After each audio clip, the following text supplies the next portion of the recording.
Welcome to the Trueunseen Crime. In the humid cradle of Daytona Beach, Florida, nestled between the roar of stock cars and the rustle of palm trees, a girl named Chery came into the world. Born on a stormy June night in 1982, she entered life under a swollen full moon and an emergency generator's flicker. Her mother, an undocumented Cuban immigrant named Yelena, died during childbirth from complications left untreated due to lack of medical access. Her father, Clyde Trump, a Vietnam veteran turned citrus vendor, raised her alone in a peeling mobile home behind a gas station off Route 92. Clyde, despite his stern demeanor and chain-smoking habits, loved Chery fiercely. He named her after her mother's favorite fruit, believing the sweetness of her name could perhaps cleanse the bitterness of her origin. From a young age, Chery was different. Quiet, observant, unervingly mature. At the age of 5, she could recite the prices of every fruit in her father's stand, calculate totals in her head, and spot a shoplifter from 30 feet away. Her childhood was not one of toys and cartoons, but of long days in the sun, counting change and memorizing the moods of customers. Clyde taught her to read using old newspapers, and she devoured the obituaries first, curious about death before she fully understood life.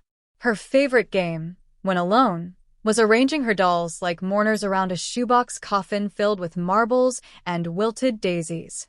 Neighbors found her odd but polite. Teachers noted her brilliance, but struggled with her refusal to make friends. One counselor, Mrs. Levin, once asked her why she spent recess staring at the sky. Chery replied, "Because that's where the ones who leave go. I'm learning their patterns." By the age of 11, Chery had grown taller and quieter. Her eyes held a glint that unsettled even the most seasoned adults. One summer evening, a neighbor's dog vanished. Days later, Chery returned the collar to the family, claiming she'd found it near the orange grove behind her trailer. No one asked questions, but whispers began. Clyde, now battling emphysema, grew more withdrawn, leaving Chery to run the fruit stand entirely.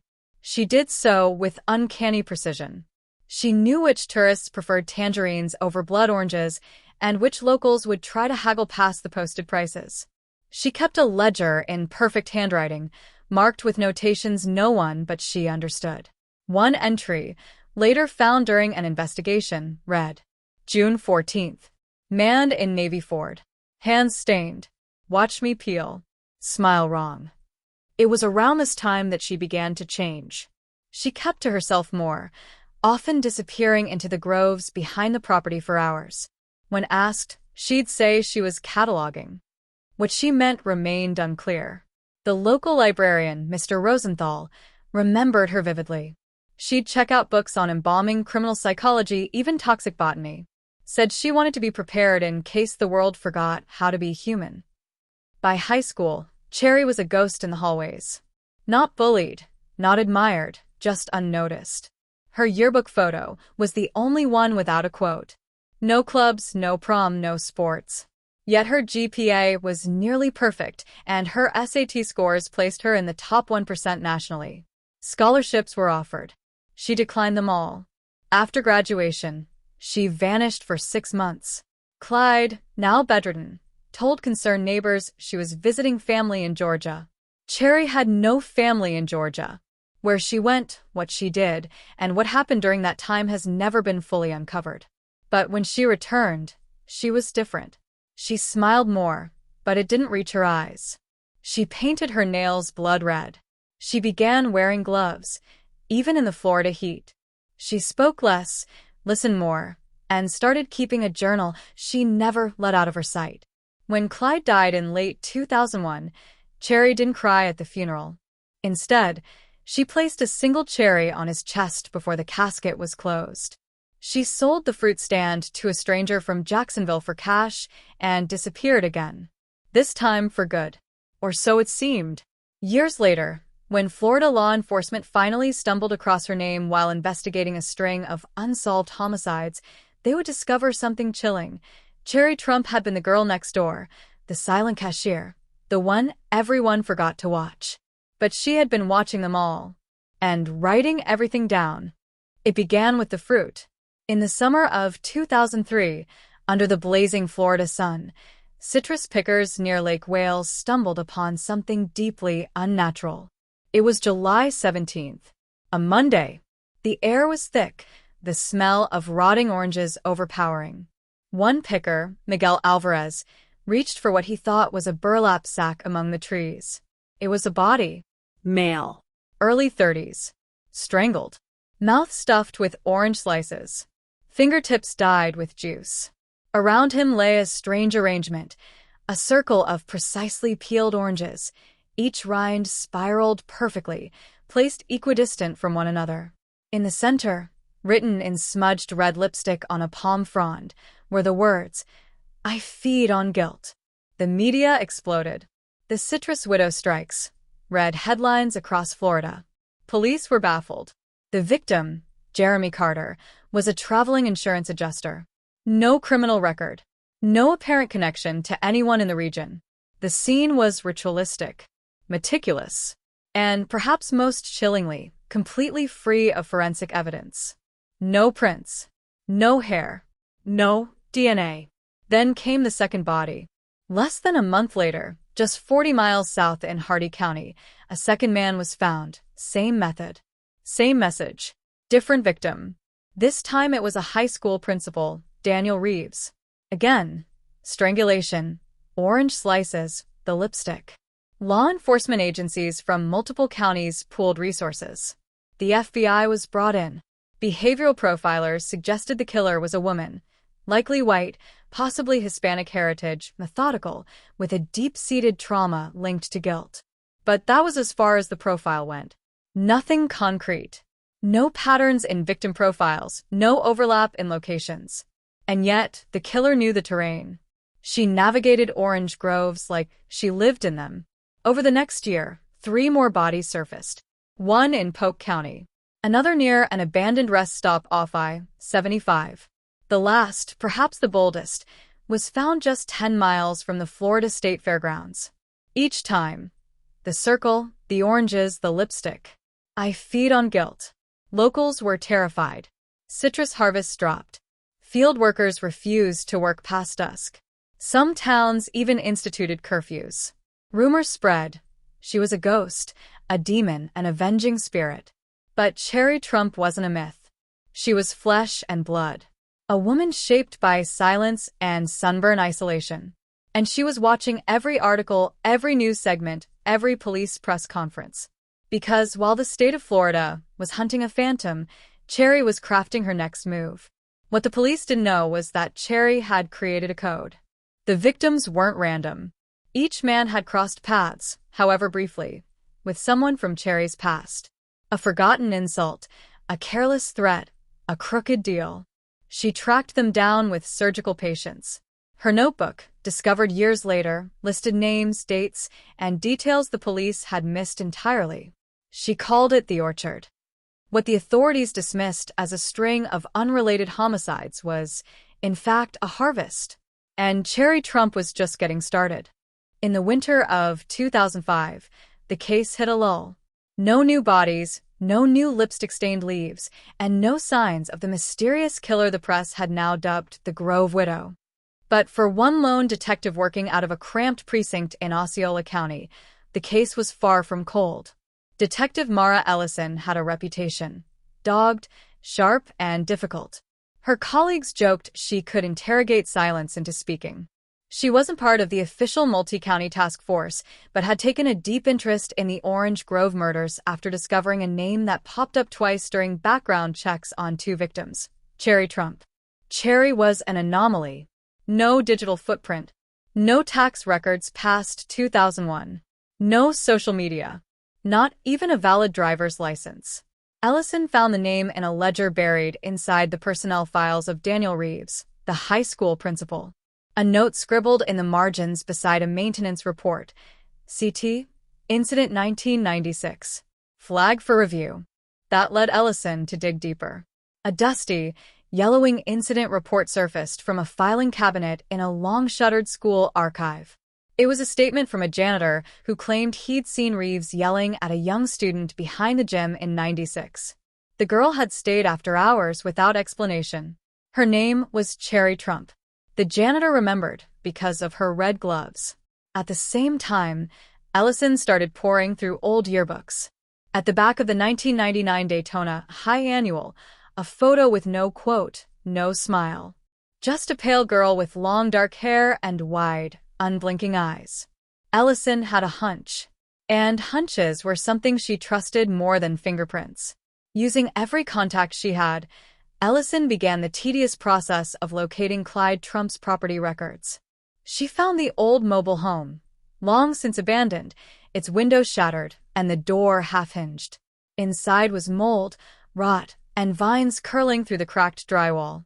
But there was also something else, a rusted safe, bolted into the floor beneath what used to be Chery's bedroom closet. After hours of struggling with the lock, Ellison pried it open with a crowbar. Inside was a single red leather-bound journal. It was immaculate, the pages pristine and organized by dates stretching back over a decade. Every page was handwritten in tidy, obsessive cursive. The first entry read, January 1st, 1994, Mama came to me in a dream. Said rot grows quiet.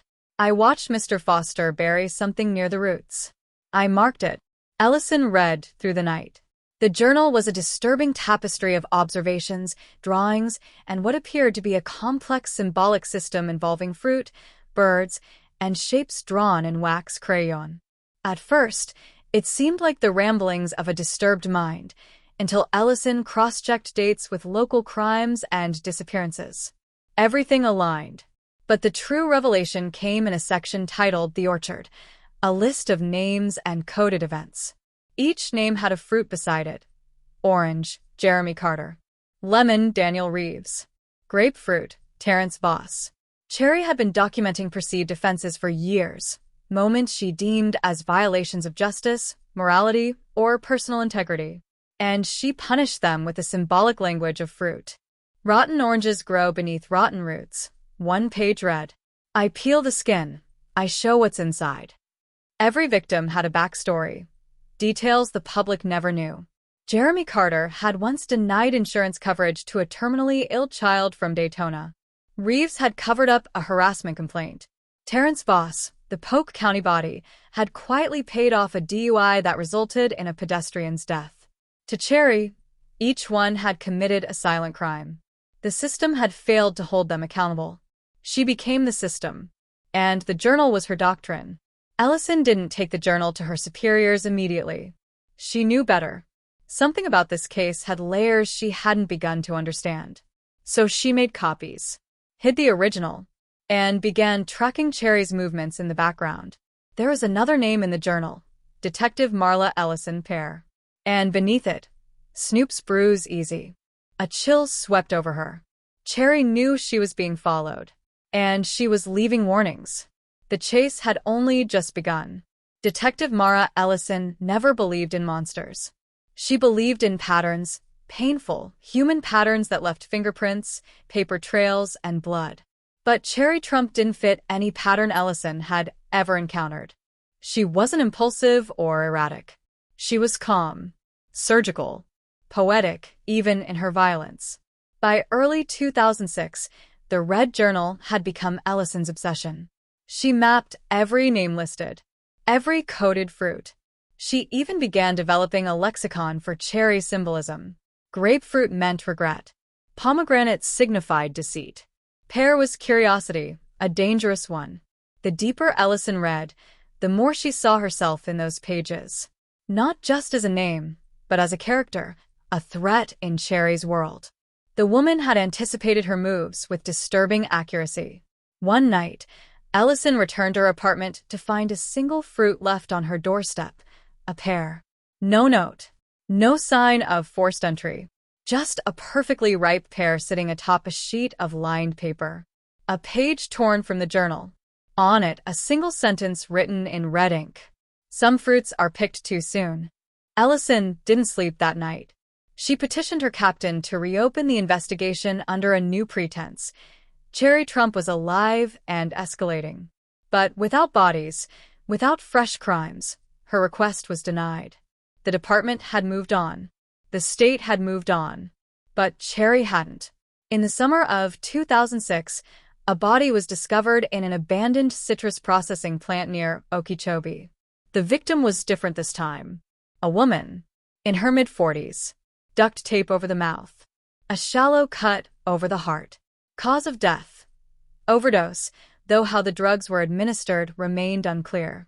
A grapefruit sat beside the body, untouched. The woman's name was Dr. Marissa Doyle, once a state psychologist who, records showed, had evaluated foster children for placement. Among her archived cases was a single-page report from 1999, patient unfit for traditional foster care. Suggested observation: potential for conduct disorder. Subject: Trump, Chery. She had signed away Chery's childhood with a clinical paragraph. And Chery had never forgotten. The pattern was widening. No longer just men. No longer just quiet murders in fields. Chery had moved into populated zones. Urban shadows. Her skill set had evolved. And the Red Journal, Ellison realized, was more than a record. It was a prophecy. Each fruit that hadn't been picked was someone who had yet to die. And there were still 7 names listed.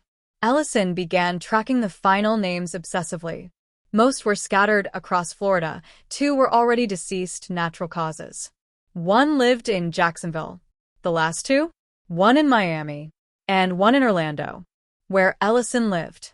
In September of that year, Ellison awoke to find her entire apartment rearranged. Nothing stolen. Just moved. The toothbrush switched with the hairbrush. Shoes swapped. Journals opened to pages she hadn't written in weeks. A cherry sat in her fridge, centered perfectly. Ellison filed for emergency protection. She was placed on administrative leave due to mounting paranoia. But she wasn't paranoid. She was being studied. By October, she went off-grid entirely. Disconnected her phone. Traveled in borrowed cars. Slept in motels with paper-thin walls. Still, the fruits came. Left outside doors. Inside glove compartments. Once, in her motel room shower. Each time, the same message scribbled nearby. You are almost ripe. The fruit symbolism was evolving again. Ellison realized too late that being ripe meant you had outlived your usefulness in Chery's story. She was no longer the hunter. She was prey. And Chery Trump never missed a harvest. The 6 months Chery Trump disappeared after high school were not idle. They were transformative. In truth, Chery hadn't gone far. She had buried herself deep within the state's underbelly, a place where systems failed, shadows thrived, and names were as disposable as the people who carried them. She started in Ocala under the name Lena Flor, taking a room in a halfway house for women just out of juvenile detention.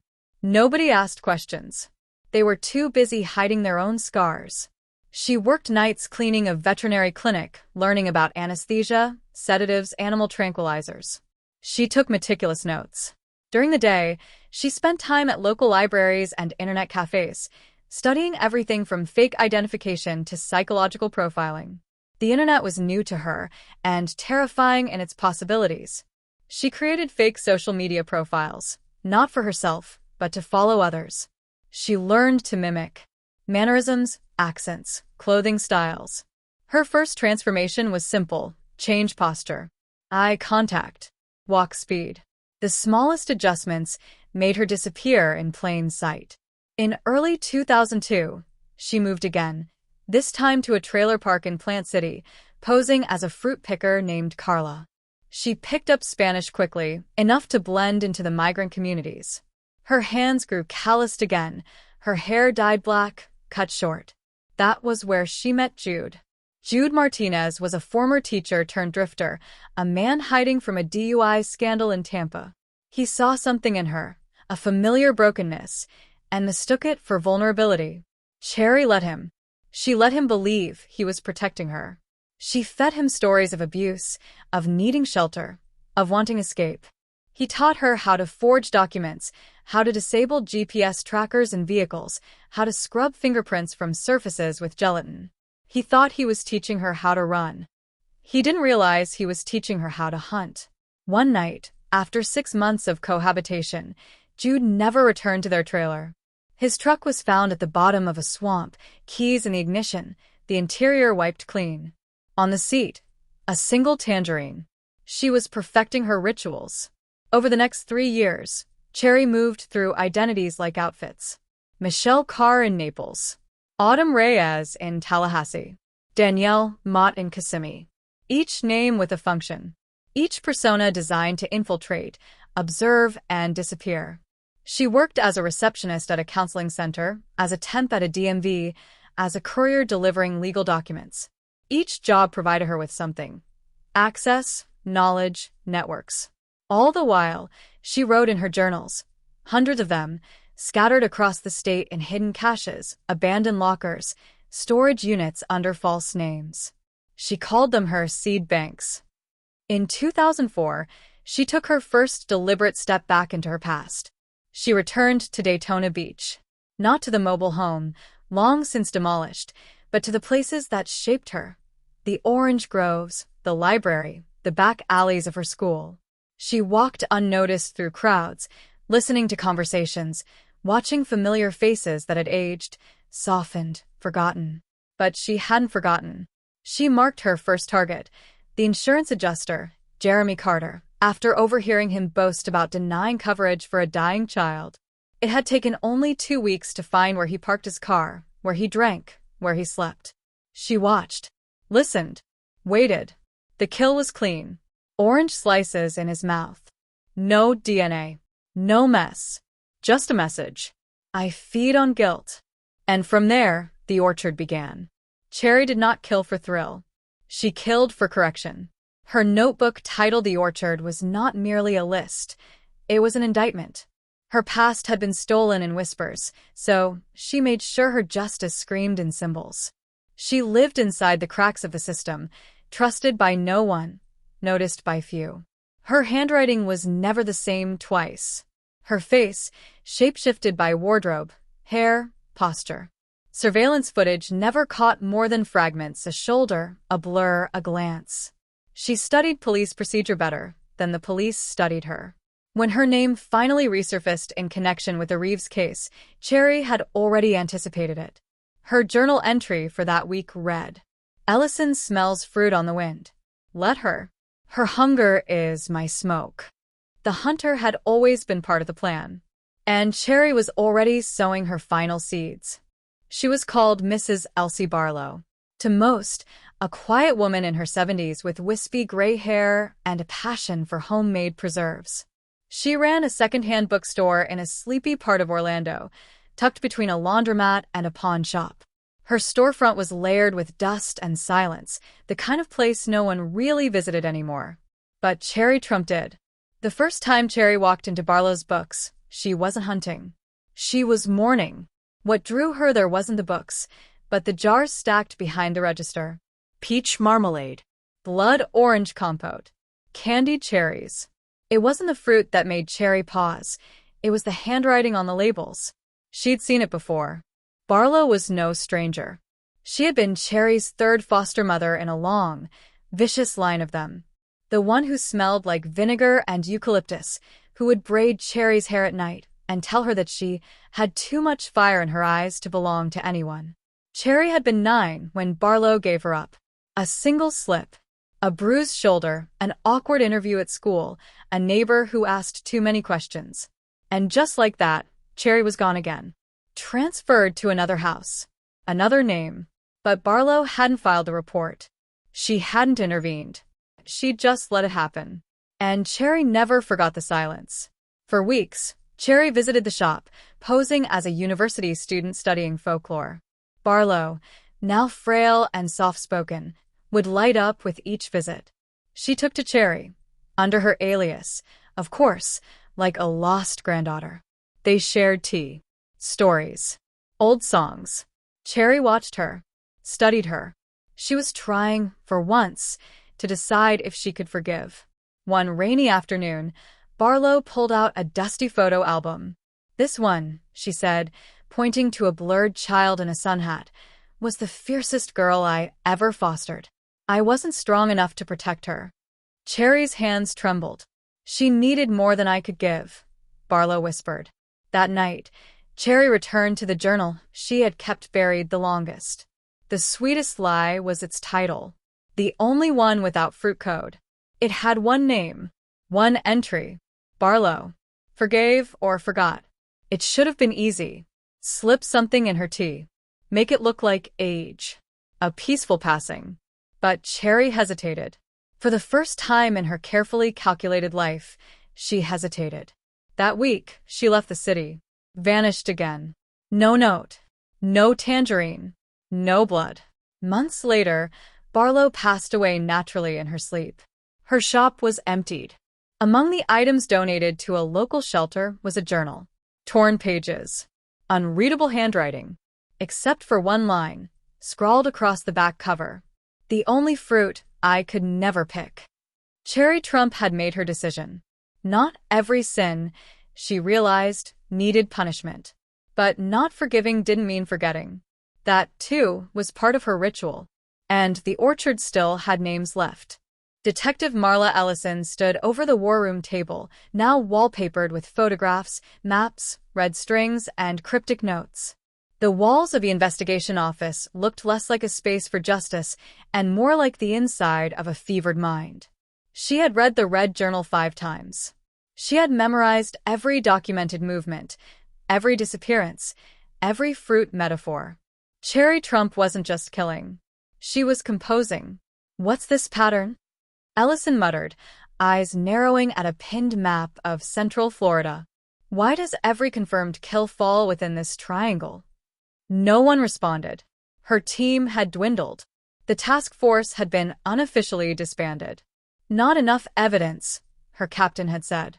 No hard trail. But Ellison couldn't let go.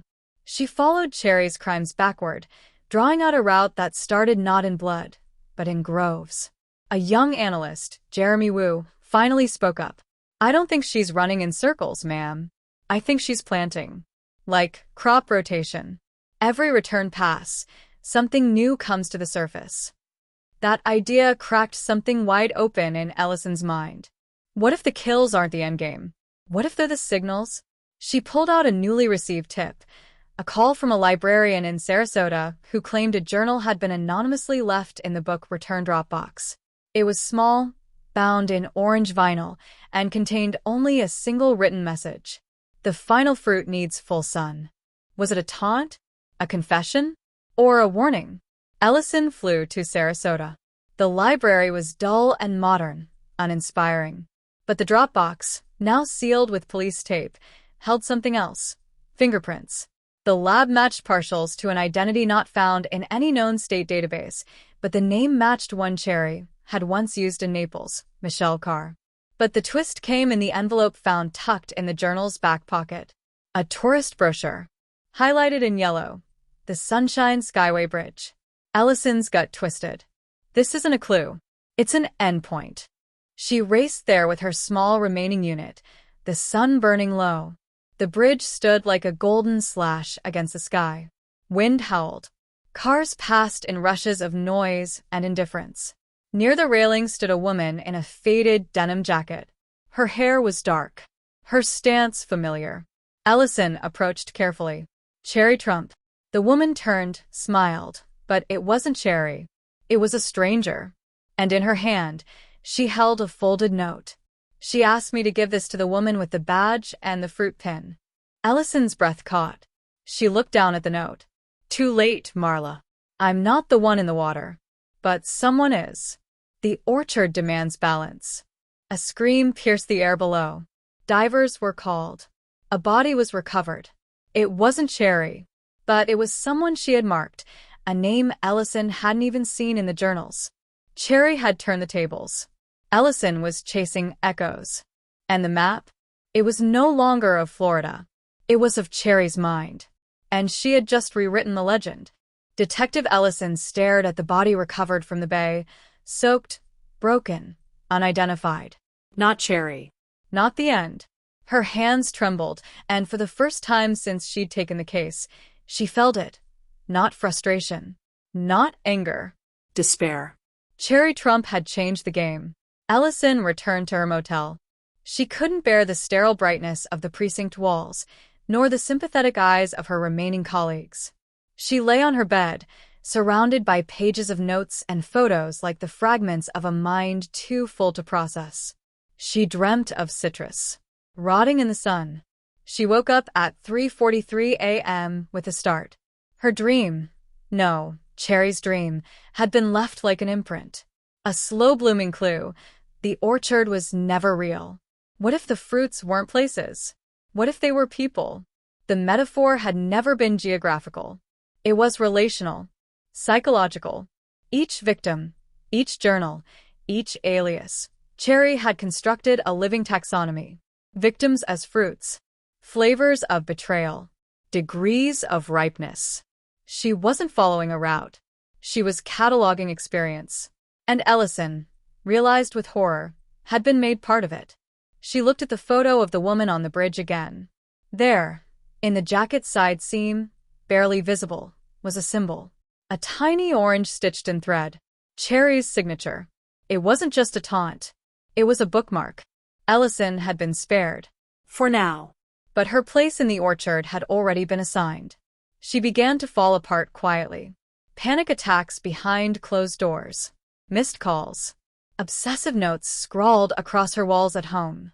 Her neighbors noticed, but said nothing. The fruit pin on her coat grew tarnished from wear. She stopped sleeping. Stopped eating. Until one night, she received an envelope with no return address. Inside was a single photo, herself, asleep on her own couch. And below it, "Don't forget to prune the tree." Her scream echoed into the silence of her apartment. Chery wasn't just ahead. She was inside. Ellison's mind, her routines, her fears, had all become part of Chery's method. She had lost control of the narrative. The mirror had cracked. She could no longer tell if she was chasing Chery or being led by her. Chery Trump sat alone in the attic of a house no one remembered. The structure groaned with the weight of years, dust thick on the beams like old regret.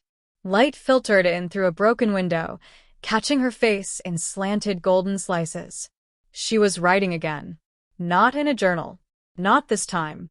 On the walls. Each panel of the attic bore a different message. A date. A name. A flavor. The orchard wasn't a metaphor here. It was etched like ritual. This was her treehouse. The only place she had ever felt safe. She hadn't built it. It had been her mother's. Before the fire. Before the police reports. Before everything turned pulp. Chery sat on the floor, folding a paper crane. It was her mother's tradition, one she had never honored until now. On the wing, she wrote, "The seed remembers the orchard." Then she lit a match. The crane caught flame slowly, then faster, curling black at the edges. This would be her final home. But not her final message. She left the house minutes before it collapsed in smoke. Back in town, a young man found a box of marmalade jars left anonymously at the community center. Each one was labeled with a different word. Guilt, mercy, harvest, balance. And in the center, a single note. This tree has been pruned. Chery was beginning her final chapter. One where she didn't kill to remember. She killed to warn. Somewhere else, a woman received a package. Inside, a photo of Ellison. Another of the Sunshine Skyway. And beneath them, 2 words. You're next. But this time, Chery wasn't pointing to her next victim. She was pointing to the one who would take her place. A successor. The orchard would not be hers alone. It had begun to grow without her. She was young. That much was certain. 19, maybe 20. Eyes like broken glass, and a smile that never quite reached them. Her name wasn't known, not yet. But she had studied Chery. She had found the online archives, the digitized police files, the speculative podcasts. And then she found the note, tucked into a second-hand copy of Citrus Farming for Beginners, scrawled on a piece of aged receipt paper. Some trees bear bitter fruit. Harvest wisely. It was signed only with a small, hand-drawn Chery. The girl knew what it meant. She started in quiet ways. She read everything. Listened to every second of the Chery Trump case. Traveled to Florida under the guise of a photography internship. But she was hunting shadows, not sunrises. She took pictures of old crime scenes. bought fruit at every roadside stand, wore citrus perfume, practiced tying notes to mason jars. And then, finally, she went to the treehouse. Or what was left of it. Charred wood, a hint of soot, the sweet reek of decayed orange peel still in the soil. She stood in the ashes, breathing in history. In the distance, she saw a hawk. She smiled. In her motel room, she opened a black case. Inside was a red leather notebook, brand new, untouched. On the first page, she wrote, "The orchard indoors." Back in Sarasota, a new set of marmalade jars appeared. The labels were different this time. Cycle. Root. Inherit. Begin. And tucked beneath one was a flash drive. When plugged in, it played a distorted voice recording. "I'm not Chery. I'm the bloom she never saw. And I am many." Detective Ellison, now on administrative leave and under surveillance for mental health concerns, received a visit from a new agent. Young. Eager. Green. The agent left behind a business card that wasn't listed in any federal database. On the back, "We were never hunting a killer. We were watching a seed." Chery was gone, but the orchard had bloomed anew, and no one, not the police, not the public, was ready for how wild it would grow. The girl stood in front of the old citrus cannery, its rusted gates chained, but not locked. She stepped inside like it was a cathedral. Birds had made nests in the rafters. Rats skittered over broken tiles. The air was thick with the sour memory of syrup. This would be her place. Her first bloom. The man she chose was not a random one. He was a former officer, retired early under allegations of misconduct. Nothing was ever proven, but rumors spilled like juice from a bruised fruit. She had found the files. She had seen the patterns. He was her first lesson. She watched him for weeks. He had a schedule like all of them did. Coffee at the same diner. Groceries every Thursday. He still wore his badge under his coat, out of nostalgia or arrogance. One night, she left a mason jar on his porch. Bitter. Overripe. Dangerous. He didn't call the police. He didn't change his routine.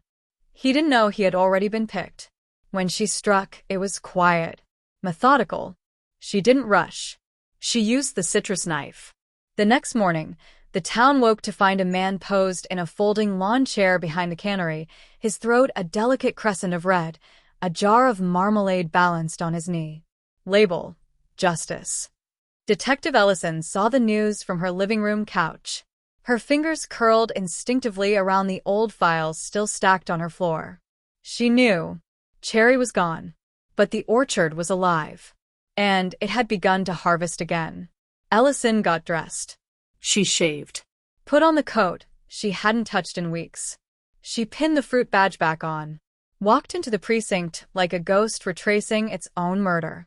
They didn't stop her. Not yet. Because some part of the department still hoped. Still feared. Still needed her. The next day, another note appeared in Ellison's mailbox. Follow the sun, but trust the rot. It wasn't a clue. It was an invitation. And Ellison, haunted, sharpened, half-mad, answered it. Ellison rolled down her window as she crossed the state line into Florida. The air hit her like a wave of memory, salt, citrus, asphalt. The same breathless heat that had followed every one of Chery Trump's crimes. She was alone.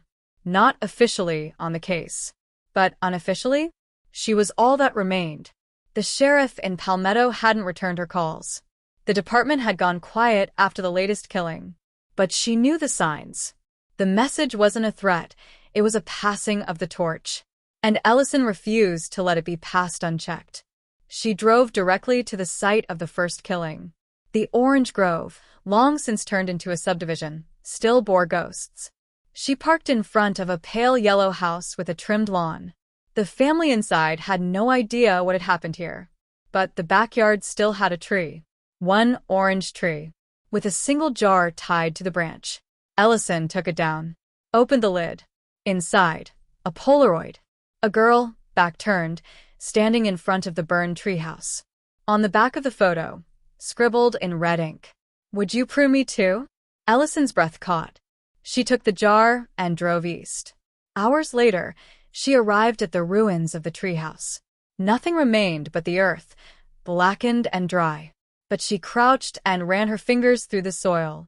Something was buried. A notebook, identical to Chery's red journal. But this one was green. The pages were fresh, mostly empty, except for the first line. To grow, one must rot. Ellison stood. She turned toward the road, heart hammering, unsure what she was chasing anymore: justice, redemption, or the last shadow of a girl who had long since burned herself to ash. Her phone buzzed. A message. Untraceable. You're late. The next fruit is ripe. Attached was a live photo. A woman in a red raincoat standing in a citrus market, laughing. The timestamp read, now. Ellison ran for the car. The harvest was far from over. Ellison didn't use sirens. She barely obeyed red lights. The citrus market was tucked along a scenic highway, popular with tourists and retirees looking for fresh juice and sun hats. But Ellison wasn't here for sunshine. She was hunting the ghost of a girl. The market smelled like oranges and baked bread. Vendors laughed. Children played tag. And under one yellow-striped canopy stood the woman from the photo, red raincoat, plastic smile, talking to a vendor about blood oranges. Ellison approached carefully, badge hidden. The woman turned. Their eyes met. And the girl smiled. Not a stranger's smile. A knowing one. The kind that said, I knew you'd come. She dropped a paper bag of citrus. It rolled across the gravel as she turned and ran. Ellison pursued. Through the narrow paths, behind crates of fruit and glass jars, through the crowd that suddenly felt complicit in the girl's escape. The girl ducked into a side alley, scaling a short fence like she'd done it 100 times. Ellison followed, but the girl was gone, vanished into the sprawl of heat and green. On the fence post, a single orange was impaled on a nail. A message was carved into its skin. Your roots are showing. Ellison returned to the market. The vendor had disappeared. In his place sat a single jar of marmalade. Label: Reunion. Inside was a USB drive. Back at her motel, Ellison plugged it in.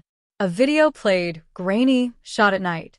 A girl holding a camera, walking through a grove, whispering, I'm not hiding. I'm waiting. A second voice, distorted and layered, added, We are not one. We are the orchard. The screen went black. Ellison's phone buzzed. A new message. Sarasota. Midnight. Come alone or the fruit spoils. The hunt wasn't over. It was just changing. Because this wasn't a lone killer anymore. It was something else. A garden of vengeance. A network of rot. The orchard lived. The road to Sarasota was empty, lit by the moon and the flashing ghosts of billboards long since peeled bare by the sun. Ellison drove with both hands gripping the wheel. The USB, the marmalade, the messages, each had led her here. To the end. Midnight. A citrus packing facility, long abandoned, on the edge of the water. The old sign still swung above the warehouse gate. Florida's finest. She stepped inside. The walls were lined with crates and shadows.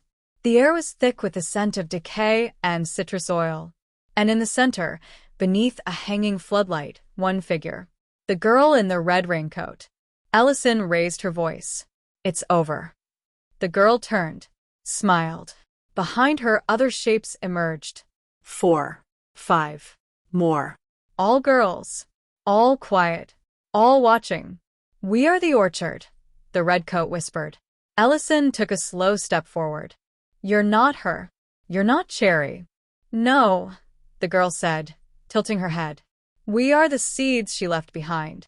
From behind her coat, she withdrew an orange, cut cleanly in half.